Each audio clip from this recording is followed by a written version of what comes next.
ಏನಂದ್ರೆ ಒಂದು ಸ್ತ್ರೀಯ ಮಾತಿಗೆ ಹೆದರ್ತಾನ ಅವನು. ಒಂದು ಸ್ತ್ರೀಯ ಮಾತಿಗೆ ಹೆದರಿದವನಾಗಿ ಓಡೋಗ್ತಾನೆ.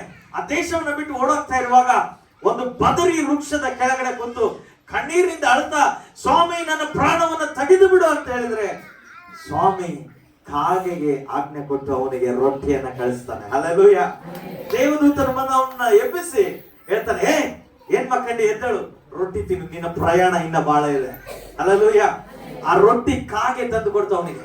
ಆ ಕಾಗೆಗೆ ರೊಟ್ಟಿ, ಕಾಗೆ ಯಾವತ್ತು ಊಟವನ್ನು ಬಿಟ್ಕೊಡಲ್ಲ ಅಂತ ಬೇರೆಯವ್ರಿಗೆ, ಹೌದಾ?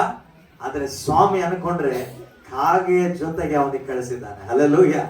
ಕಾಗೆ ತಂದಂತ ಆಹಾರವನ್ನ ದೇವದೂತನ ಬಡದೆಬ್ಬಿಸಿ ಊಟ ಮಾಡ ಅಂತ ಹೇಳ್ತಾನೆ. ಊಟ ಮಾಡಿದ ತಕ್ಷಣವೇ ಅವನು 40 ದಿನಗಳ ಕಾಲ ಊಟವಿಲ್ಲದೆ ಪ್ರಯಾಣ ಮಾಡ್ತಾನೆ. ಹಲ್ಲೆಲೂಯ. ಅಂದ್ರೆ ಅವನು ತಿಂದಿದ್ದು ಸಾಮಾನ್ಯವಾದ ಆಹಾರ ಅಲ್ಲ, ದೈವಿಕವಾದ ಆಹಾರ. ಯೇಸು ಸ್ವಾಮಿ ಸಹ ಅದೇ ಆಹಾರ ತಂದಿಟ್ಟಿದ್ದ. ಶಿಷ್ಯರು ತಿಂದ್ರು. ತಿಂದ ತಕ್ಷಣವೇ ಒಂದು ಪ್ರಶ್ನೆ ಸ್ವಾಮಿ ಅವಾಗ ಹೇಳ್ತಾನೆ. ಈ ಮಾತನ್ನು ಗಮನ ಇಟ್ಟು ಕೇಳಿದ್ರೆ, ಈ ಮಾತನ್ನು ಗಮನ ಇಟ್ಟು ಕೇಳಿ. ರಿಂಗೆ ಕೂತಿದ್ದಾನೆ, ಅಲ್ಲಿ ಫೈರ್, ಬೆಂಕಿ ಅಂತಾರೆ, ಅದನ್ನ ಗ್ರೀಕ್ ಭಾಷೆಯಲ್ಲಿ ಆಟ್ರಿಕಿಯಾ ಅಂತ ಕರೀತಾರೆ. ಈ ಫೈರ್ ಎದುರುಗಡೆ ಕೂತಿದ್ದಾರೆ. ಎಲ್ಲ ಶಿಷ್ಯರು ಊಟ ಮಾಡಿದ್ರು. ಊಟ ಮಾಡಿ ತೃಪ್ತರಾದ್ರು. ಅವ್ರು ಸ್ವಾಮಿನ ನೋಡಿ ಒಳಗಡೆ ವೇದನೆಯಿಂದ ಕಣ್ಣೀರಾಗ್ತಾ ಇದಾರೆ. ಯಾಕೆಂದ್ರೆ ಹೇಳಕ್ ಆಗ್ತಾ ಇಲ್ಲ.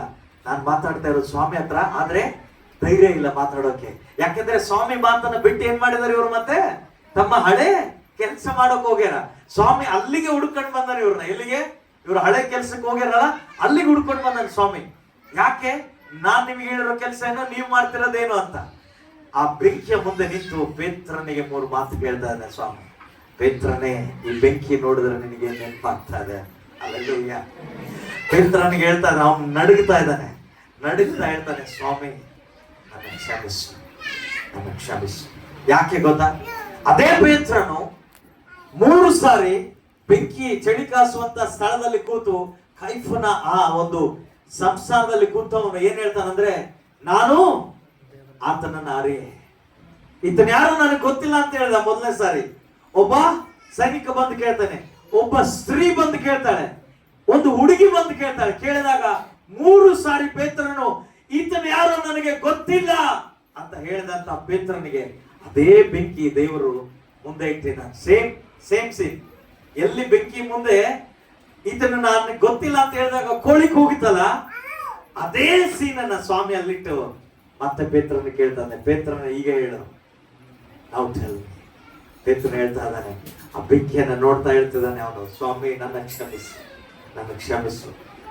ಪೇತ್ರನೇ, ನೀನು ಇವರೆಲ್ಲರಿಗಿಂತ ಹೆಚ್ಚಾಗಿ ನನ್ನ ಪ್ರೀತಿಸ್ತೀಯ ಅಂತ ಕೇಳ್ತಾನೆ ಸ್ವಾಮಿ ಅಮ್ಮ. ಯಾಕೆ ಗೊತ್ತಾ ಈ ಮಾತನ್ನು ಕೇಳಿದ್ದು?